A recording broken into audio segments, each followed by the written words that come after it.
There are times when, despite our good intentions, what we do causes far more harm than the initial problem.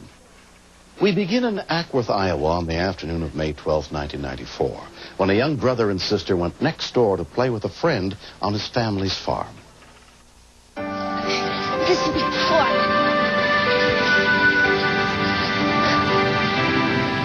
Around 6:20 p.m., Stephen Montalbano returned home from work. I live on a farm. I've got horses, cows, cats, chickens, ducks. We've been having a lot of trouble with dogs killing our chickens and ducks. The last people that lived next door, their dog killed 15 or 20 chickens.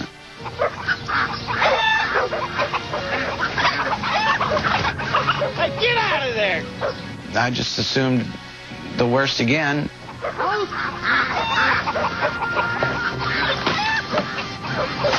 I was shooting behind the dog. I wasn't trying to kill the dog, I was trying to scare it off.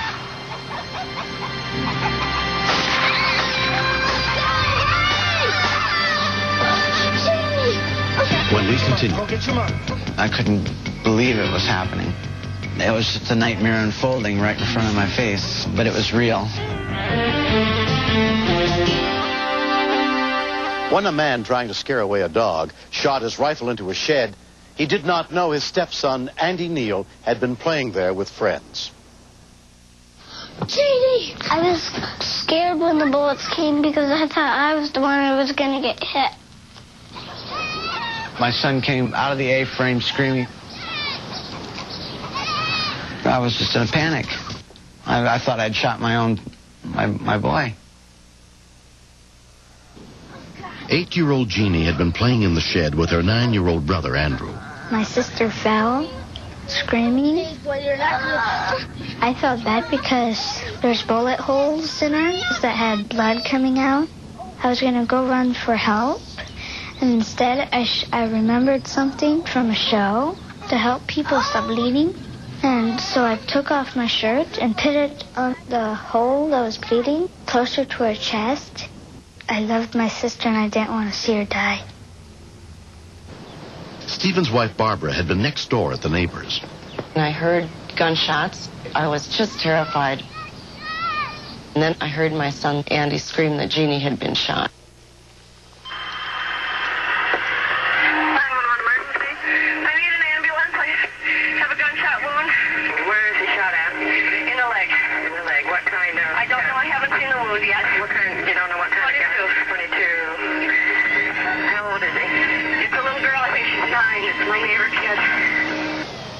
Go get your mom. Go get your mom.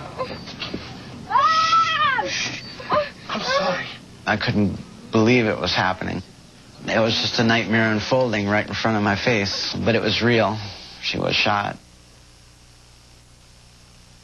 This is gonna hurt. She said, "I'm gonna die." I said, "No, you're not gonna die. Everything's gonna be okay." And then I saw that she was shot in the side of her chest.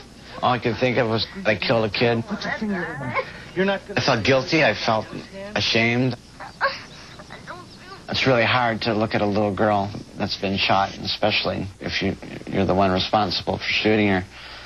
It's real painful.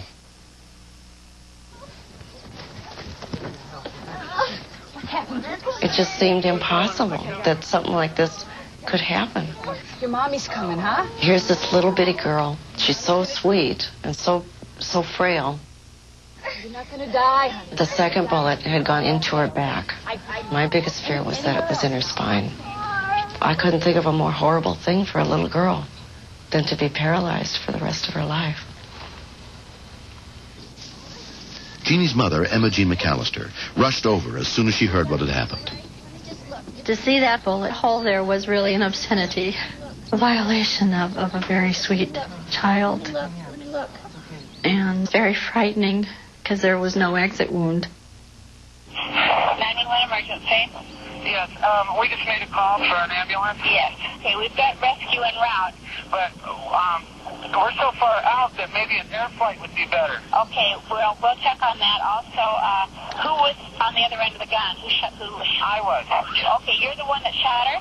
Yes, this is an accident. Warren County Sheriff's Deputy Gene Kuhn arrived within 11 minutes.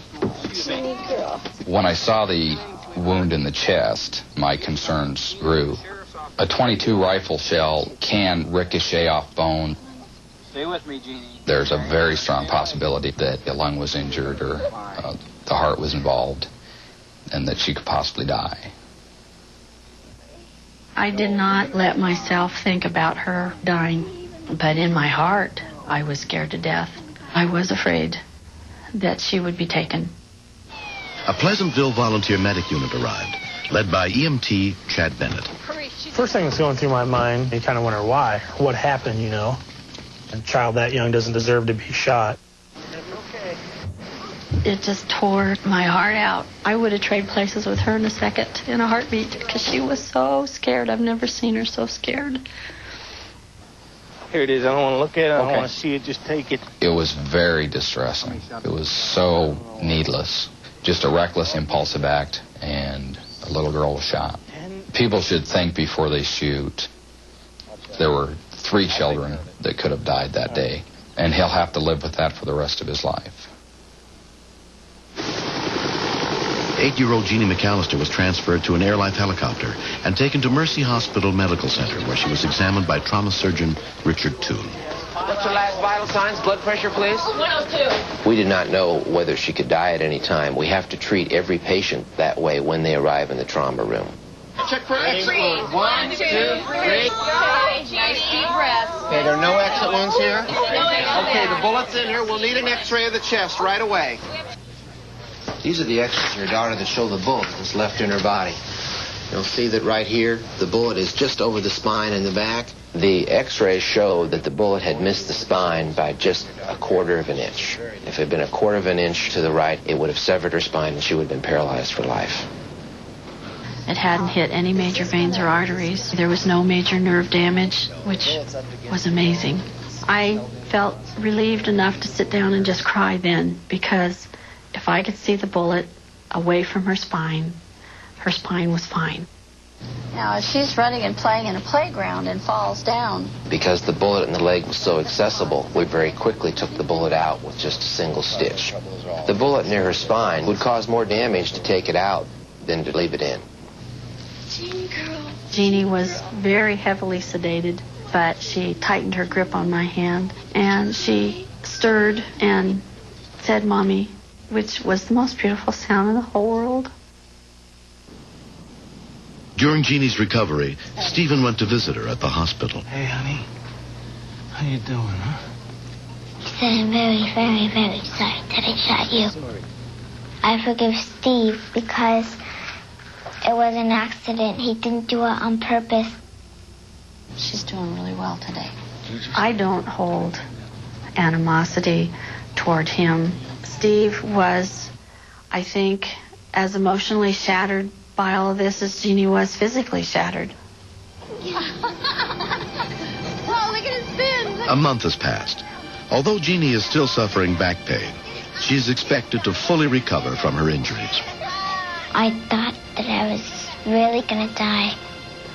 If I had one thing to say about the people who saved my life, I would say thank you for saving my life. Every time you pick up a firearm, you're taking a risk of shooting yourself, shooting another person. You can drop a firearm, it can go off and kill you.